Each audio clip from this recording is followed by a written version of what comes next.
ವೀಕ್ಷಕರ, ಪ್ರೀತಿಯನ್ನಿಟ್ಟು ಮಂಕುತಿಮ್ಮನ ಕಗ್ಗವನ್ನು ಕೇಳುತ್ತಿರುವ ಸರ್ವರಿಗೂ ನಮಸ್ಕಾರ.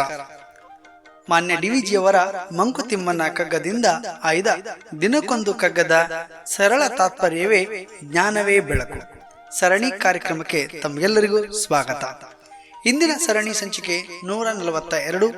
ನಾನು ನಿಮ್ಮೊಂದಿಗೆ ಕರುಣಾಕರ ಬಳಕೂರು. ಕಗ್ಗ ಗಾಯನದಲ್ಲಿ ವಿದ್ವಾನ್ ಸುರೇಶ್ ರಾವ್ ಹತ್ತೂರು.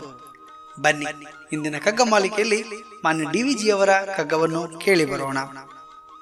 ಕಂಡ ದೈವಕ್ಕೆಲ್ಲ ಕೈ ಮುಗಿದು ಏನಹುದು, ಚಂಡ ಚತುರ ಉಪಾಯದಿಂದಲೇ ಏನು ಅಹುದು. ತುಂಡಲದ ಹಿಡಿಯೊಂದು ತುಂಡು ಬಟ್ಟೆಯದೊಂದು, ಅಂಡೆಲತವೂ ಇದಕ್ಕೆ ಏನೋ ಮಂಕುತಿಮ್ಮ. ಕಂಡ ದೈವಕ್ಕೆಲ್ಲ ಕೈಯ ಮುಗಿದೇನಹುದು, ಚಂಡ ಚತುರೋಪಾಯದಿಂದಲೇನಹುದು. ಕಂಡ ದೈವಕ್ಕೆಲ್ಲ ಕೈಯ ಮುಗಿದೇನಹುದು, ಚಂಡ ಚತುರೋಪಾಯದಿಂದಲೇನಹುದು. ತಂಡುಲದ ಹಿಡಿಯೊಂದು ತುಂಡು ಬಟ್ಟೆಯದೊಂದು, ಅಂಡಲೆ ತವಿದಕೇನು ಮಂಕುತಿಮ್ಮ. ಅಂಡಲೆ ತವಿದಕೇನು ಮಂಕುತಿಮ್ಮ.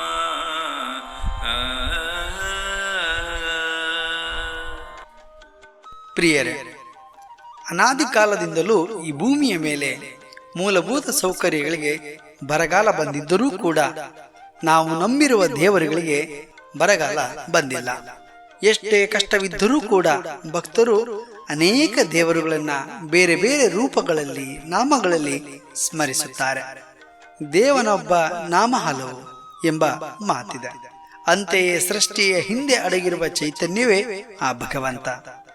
ಈ ಕಗ್ಗದಲ್ಲಿ ಮಾನ್ಯ ಡಿವಿಜಿಯವರು ಅನಾದಿ ಕಾಲದ ಮತ್ತು ಪ್ರಸಕ್ತ ದಿನಗಳ ಚಿತ್ರಣವನ್ನ ನಮಗೆ ಈ ಕಗ್ಗದಲ್ಲಿ ವಿವರಿಸುತ್ತಾರೆ. ಮನುಷ್ಯರು ಈ ಭೂಮಿಯ ಮೇಲೆ ಹುಟ್ಟಿದ ಮೇಲೆ ಕಲ್ಲು ಮುಳ್ಳು ಮರ ಗಿಡ ಸೂರ್ಯ ಚಂದ್ರ ಆಕಾಶ ಭೂಮಿ ಪ್ರಾಣಿ ಪಕ್ಷಿಗಳು ಸೇರಿದಂತೆ ಎಲ್ಲವನ್ನೂ ಪ್ರತಿಯೊಂದು ವಸ್ತುವಿನಲ್ಲಿ ಕೂಡ ದೇವರನ್ನ ಕಾಣುವ ಮತ್ತು ಆ ಮೂಲಕ ತನ್ನ ಬದುಕನ್ನ ಸಾರ್ಥಕ ಮಾಡಿಕೊಳ್ಳುವ ಬಗೆಯನ್ನ ರೂಢಿಸಿಕೊಂಡಿರುವುದನ್ನ ನಾವಿಲ್ಲಿ ನೋಡಬಹುದು. ಭೂಮಿಯ ಮೇಲೆ ಇರುವ ದೇವರುಗಳನ್ನ ಲೆಕ್ಕ ಹಾಕುವುದು ಬಹಳ ಕಷ್ಟ. ನಿಖರವಾಗಿ ಇಂತಿಷ್ಟೇ ಅಂತ ಹೇಳಲು ಸಾಧ್ಯವಿಲ್ಲ. ಹಾಗಾಗಿಯೇ ದೇವನೊಬ್ಬ ನಾಮಗಳು ಹಲವು. ಕಣ್ಣಿಗೆ ಕಾಣುವ ಮತ್ತು ಕಾಣದಂತೆ ಇರುವ ಎಲ್ಲಾ ದೇವರುಗಳನ್ನು ನಾವು ಬೇರೆ ಬೇರೆ ರೀತಿಗಳಲ್ಲಿ ಪೂಜಿಸುತ್ತೇವೆ. ಕಾಲಾನುಕ್ರಮದಲ್ಲಿ ದೇವರುಗಳನ್ನ ಮನುಷ್ಯ ತನಗೆ ಹೇಗೆ ಬೇಕೋ ಹಾಗೆ ಪೂಜಿಸ್ತಾ ಬಂದಿರುವುದನ್ನು ಕೂಡ ಅವನ ಸಂಸ್ಕಾರ ಸಂಸ್ಕೃತಿಯಲ್ಲಿ ನಾವು ಕೂಡ ನೋಡಬಹುದು. ತನ್ನ ಮನಸ್ಸಿನ ಸಮಾಧಾನಕ್ಕಾಗಿ, ಶಾಂತಿಗಾಗಿ, ನೆಮ್ಮದಿಗಾಗಿ ತನ್ನ ಇಷ್ಟಾರ್ಥವನ್ನ ದೇವರಿಗೆ ಅರ್ಪಿಸುವ ಮೂಲಕ ಪೂಜಿಸುತ್ತಾನೆ, ಧ್ಯಾನಿಸುತ್ತಾನೆ. ಎಲ್ಲರೂ ಮಾಡುವುದು ಹೊಟ್ಟೆಗಾಗಿ, ಗೇಣು ಬಟ್ಟೆಗಾಗಿ ಎಂಬ ದಾಸರ ಒಂದು ಶ್ರೇಷ್ಠವಾದ ನುಡಿ ಇದೆ. ಮನುಷ್ಯನಿಗೆ ಹೊಟ್ಟೆ ಬಟ್ಟೆಗಳ ಚಿಂತೆಗಾಗಿಯೇ ಆಸೆಗಳ ಬೆನ್ನೇರಿ ಹೋಗುವುದನ್ನು ನಾವಿಲ್ಲಿ ಸೂಕ್ಷ್ಮವಾಗಿ ಗಮನಿಸಬೇಕು.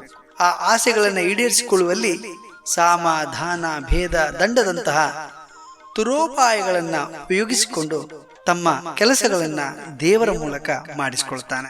ನಮಗೆ ಬದುಕಲು ಬೇಕಾಗಿರುವಂತದ್ದು ಒಂದು ಹಿಡಿ ಅಕ್ಕಿ ಅಷ್ಟೇ, ಹಾಗೂ ದೇಹವನ್ನ ಮುಚ್ಚಿಕೊಳ್ಳಲು ಒಂದಿಷ್ಟು ಬಟ್ಟೆ ಮಾತ್ರ. ಹಾಗಾಗಿ ಆಧ್ಯಾತ್ಮದ ಜೊತೆಯಲ್ಲಿಯೇ ವೈರಾಗ್ಯದ ಬದುಕು ಕೂಡ ಇಲ್ಲಿ ಬಹಳ ಮುಖ್ಯ ಆಗ್ತದೆ. ಯಾಕಂದ್ರೆ ಅಲ್ಲಿ ಅನುಭವವನ್ನು ಪಡಿಬಹುದು. ಅಗತ್ಯಕ್ಕಿಂತ ಹೆಚ್ಚಿನದನ್ನ ಮನುಷ್ಯ ಆಸೆ ಪಡುತ್ತಾನೆ. ಅದಕ್ಕಾಗಿಯೇ ನೂರಾರು ರೀತಿಯ ಹೋರಾಟಗಳನ್ನು ಮಾಡುತ್ತಾನೆ.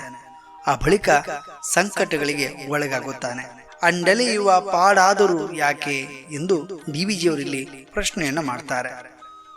ಲೌಕಿಕ ಬದುಕಿನಿಂದ ಅಲೌಕಿಕ ಬದುಕಿನತ್ತ ಮನುಜರು ಹೆಜ್ಜೆಗಳನ್ನು ಹಾಕಬೇಕು. ಮನಸ್ಸನ್ನು ನಮ್ಮ ಅಧೀನದಲ್ಲಿಟ್ಟುಕೊಂಡು ಬದುಕು ಸಾರ್ಥಕ್ಯ ಮಾಡಿಕೊಳ್ಳುವಲ್ಲಿ ನಾವೆಲ್ಲರೂ ಪ್ರಯತ್ನಿಸೋಣ. ಬಂಧುಗಳೇ, ನಾಳೆ ಇನ್ನೊಂದು ಕಗ್ಗದೊಂದಿಗೆ ಬರುತ್ತೇವೆ. ಅಲ್ಲಿಯವರೆಗೆ ನಮಸ್ಕಾರ, ಶುಭ ದಿನ. ಜ್ಞಾನವೇ ಬೆಳಕು. ಸಬ್ಸ್ಕ್ರೈಬ್ ಆಗುವುದನ್ನು ಮಾತ್ರ ಮರಿಬೇಡಿ. ಧನ್ಯವಾದಗಳು.